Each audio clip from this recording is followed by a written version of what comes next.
বাংলাদেশ জাতীয়তাবাদী দল বিএনপির রায়গঞ্জ উপজেলার ৯ নং ব্রহ্মগাছা ইউনিয়ন বিএনপির অঙ্গ ও সহযোগী সংগঠনের কার্যালয়ের শুভ উদ্বোধন করা হয়েছে। বৃহস্পতিবার ১৩ ফেব্রুয়ারি বিকেলে ব্রহ্মগাছা ইউনিয়ন পরিষদ প্রাঙ্গণে ইউনিয়ন বিএনপির সাবেক সভাপতি মোহাম্মদ আলী আকবর খান স্বপনের সভাপতিত্বে ও সাবেক সাধারণ সম্পাদক মোহাম্মদ জহুরুল ইসলাম ও সাবেক সাংগঠনিক সম্পাদক হযরত আলীর সঞ্চালনায় এক আলোচনা সভা শেষে ব্রহ্মগাছা বাজারে ইউনিয়ন বিএনপির কার্যালয়ের শুভ উদ্বোধন করা হয়। এ সময় উপস্থিত ছিলেন সিরাজগঞ্জ জেলা বিএনপির উপদেষ্টা মোহাম্মদ কামাল হোসেন, জেলা বিএনপির যুগ্ম সাধারণ সম্পাদক ব্যারিস্টার আব্দুল বাতেন, সদস্য জাহিদ মান্নান তালুকদার লেলিন, জেলা বিএনপির তথ্য ও প্রযুক্তি সম্পাদক ভিপি আইনুল হক,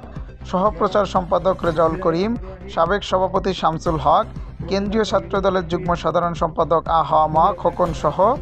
রায়গঞ্জ উপজেলা বিএনপি ও ব্রহ্মগাছা ইউনিয়ন বিএনপির অঙ্গ ও সহযোগী সংগঠনের নেতৃবৃন্দ।